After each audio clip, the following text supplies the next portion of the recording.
guys, welcome to my channel. I'm Jandals, and since you've clicked on this video, you are in need for quick tips kung paano magiging presentable for your online meeting. Now, I know it's been a year since the pandemic happened and we've all been doing this, diba? Puro online meetings. But kasi, I have yet to see any quick tips online on how to look presentable. Parang in an instant, you can look presentable. So, for this part, first part of this quick tips that I'm going to make, I'm planning na no makeup muna. It's just how you can fake being presentable through your clothes, through accessories, and what you can do with your hair, something like that. And then disclaimer, it is still best advice na if you have major presentations, mag-prepare pa rin, diba? Mag-prepare ka pa rin beforehand and take the time to prepare, internalize everything, even for minor presentations. But if you find yourself, and I'm guilty dito, talagang kulang na yung time, syempre you're finalizing your deck and everything. So if you have limited time na talaga to prepare for your meeting, here's a few tips for you. Also, this is mainly for women na muna. Any quick tip for men, I'd leave it to the gents, since they would be the best people to give you advice on that, right? So let's see if I could find the time to maybe interview some gents and share with you guys kung ano bang magandang quick tips for getting parang instant na presentable ka for your online meetings for gents or for men. But for now, this is for the ladies. So for part 1, again, there's no makeup muna. We will just try and fake it. So first is hair clothes. What I do if I know na meron akong meeting, which is parang everyday, I keep my coats handy na lang. Para within reach whenever magmi-meeting na, aabot ko na lang. So, for me, I have few coats na ready. And then I chose yung mga hindi ako magbe-blend. If nasa office setup kasi, normally, hindi naman normally, pero madalas dark yung mga colors ko. So now, I'm using black na chair. If I use black na coat, naka-blend ako dun sa background. So, no. I wouldn't suggest. So, keep some of your coats handy. But for today, I think I'm gonna use my pink one.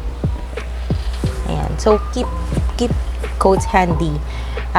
Kasi nga, you'll never know. So, pwede namang nandito lang sa upuan mo or sa gilid mo. If you don't have this type of coats, you can also use, jacket. Carry na yung jacket. Basta, jacket or mag-collar ka naman. Parang to start your day, mag-collar ka na agad. Yung ganon. I actually have an colleague na na siya, nakapang office na whenever she starts her day. Para presentable ka na agad, yung ganon. So that's another way actually. But if hindi siya possible, you don't have the time to prepare ng start ng day, here's the tips for you. So yan, madalas din na aside from meron ka ng coat ready, you accessorize. Again, there's no makeup muna in this part. Sa part 2 ko ilalagay yung mga makeup naman. So, either ako sobrang aside from I'm hiding my bare face, ko rin siya, protect din ng eyes. Let me know if you'd like a quick review or know more about this kind of glasses. May grado na ako, pero mababa pa lang naman kasi. So, hindi pa ako naka-prescription glasses. I don't know what it's called. But, lang to, yung may blue light filter kembot. Ayun. So, if you want me to create a video about that, let me know down in the comments below. So, ayan. Aside from, ito, sobrang medyo go-to ko to kasi nga, na-divert yung attention ng audience. Hindi siya nakakilay, yung ganon. Ayan. So, accessorize. Again, parang keep formal clothes handy, like your coat, or yun nga, bago ka mag-start ng day, at least meron ka ng collar na damit. And then, aside from glasses, I also keep my earrings and my necklace handy. This one is something I've created using an old desk calendar. I don't know what it's called. Basta calendar siya. Na pag-giveaway lang. Tinan mo yung likod. Ayun, may dates pa.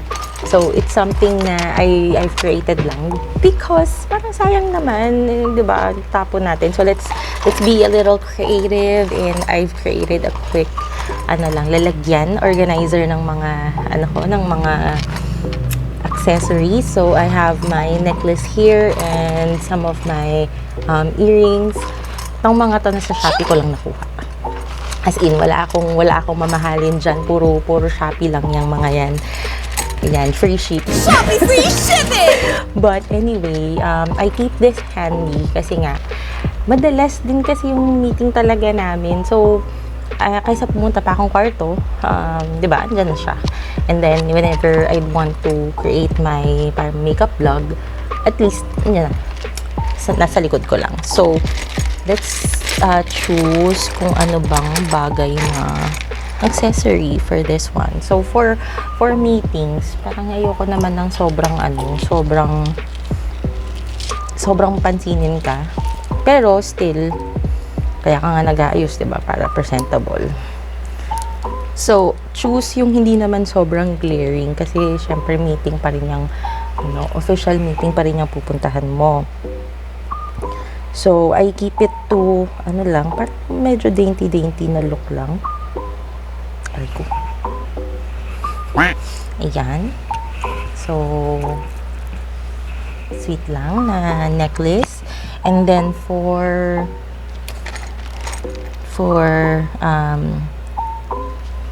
earrings, let's see, ito lang, para hindi masyadong paandar. Oops, classic. Antay sa classic na peg. O, diba, girl? O, diba, girl? Pagpasok mo pa lang sa meeting room, alam na.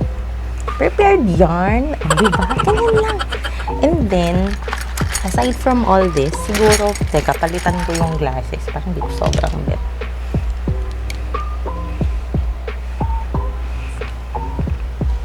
Parang mas gusto ko yun. What do you guys think? Isa pa. Ang lapad ng ilong ko ngayon kasi meron akong, alam yung pimple na parang lalabas pa lang. Yun siya, ang lapad niya tingnan. Tingnan mo, hindi pantay, diba? But anyway.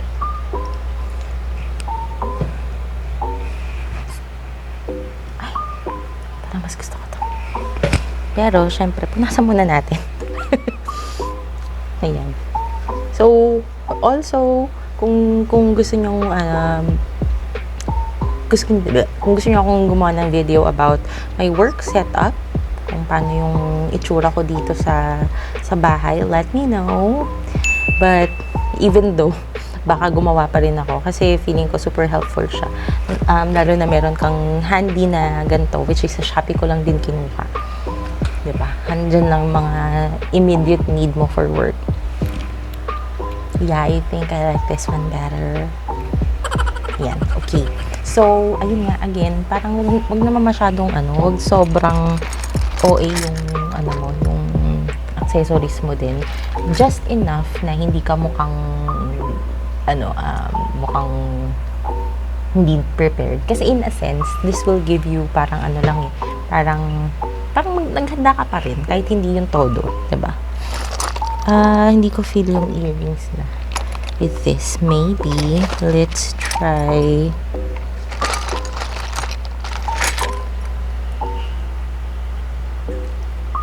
Hindi, parang mas bet ko pa rin to. But anyway, kayo naman ang bahala sa kung anong gusto nyong look for your meeting. And then lastly, so you have your handy na coat, right? You have your handy accessories. Next is the hair. Kasi madalas ito talaga eh. Since hindi na nga tayo nasa bahay lang tayo. So, ako hindi naman ako nagbo-blower. Hindi naman talaga ako nagbo-blower. So, yun. So, hair, isa sa madalas na problem.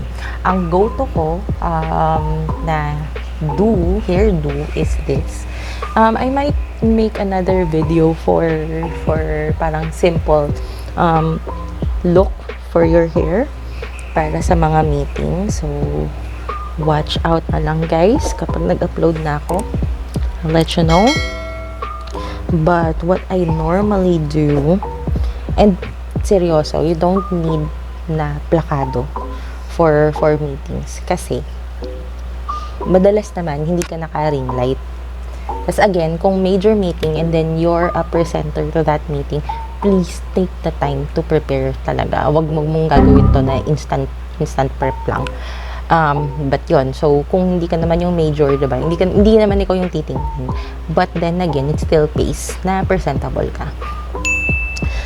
Again, for mga meetings, hindi ka naman naka-ring light lagi. So, there's two factors na napansin ko. Your lighting won't really capture yung kung ano man yung mga details.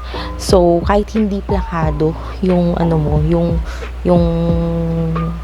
gawa mo sa buhok mo, okay lang. Kasi hindi naman siya nga sobrang later, mag-video ako na kung ano yung lighting na gamit ko talaga for videos, for meetings. Kasi nga, hindi naman ito talaga. Hindi ako nagre-ring light sa meeting. Unless I'm a presenter. So, eto, clip lang, nasira. Hindi makikita ng camera. Hindi niya makaka-capture. So, put it on top of your head. Don't worry na mukha kang exaggerated in person. It's okay. Kasi ganyan siya sa video. O, diba? Kita mo yan. Inikot-ikot ko lang, tapos kembot lang sa likod. Okay. Ito na siya. Diba? Kung susumahin mo without the daldal, sobrang bilis lang to gawin. Put on your coat, get your accessories, your necklace, your earrings. To be honest, hindi na ako nagre-relos, hindi na ako nagbe-bracelet. Kasi nga, hindi naman din masyado makikita. Madalas nagtatype ka lang or nagsusulat. Yung iba nagsiselfone. But yeah, yun. Kung ano lang makikita sa video. So, normally, my neck, my ears, and then yan, accessories. Pwede mo rin namang tanggalin, okay lang, whichever. But, ako, nagtatago talaga ako sa glasses madalas. Kasi again, may protection siya ng blue light for your eyes. So, ito na yung final look. Ang register niya sa Zoom mo will really be different. So, ayan nga, wala kang makeup, wala kang anything, but you have accessories, may maayos kang clothes. So, mafi-fake mo na siya.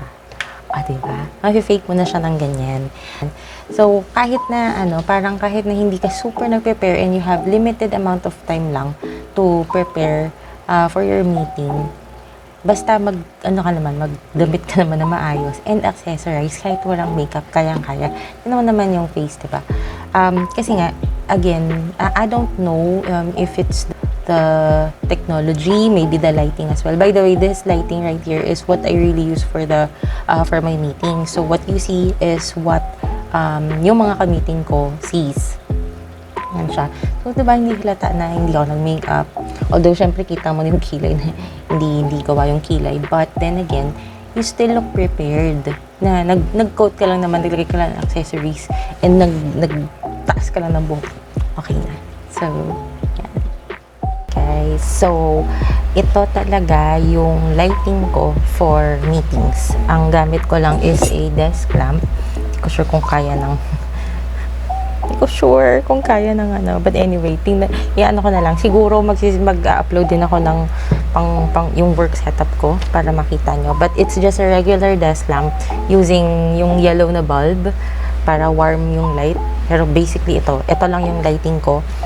So yan, hindi, 'di ba? Sobrang, besides pala guys, yung kunyari si zoom and the lighting, hindi niya sobrang i-capture lahat ng details, lahat ng chismis sa Tesla mo. So, ayun nga, parang ang na-achieve nitong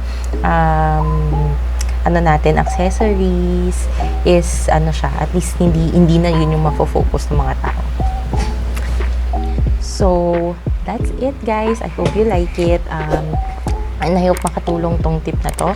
Now, if gusto mo naman ng tips with makeup, abangan nyo yung part 2. Kasi sa part 2 ko naman siya i-discuss.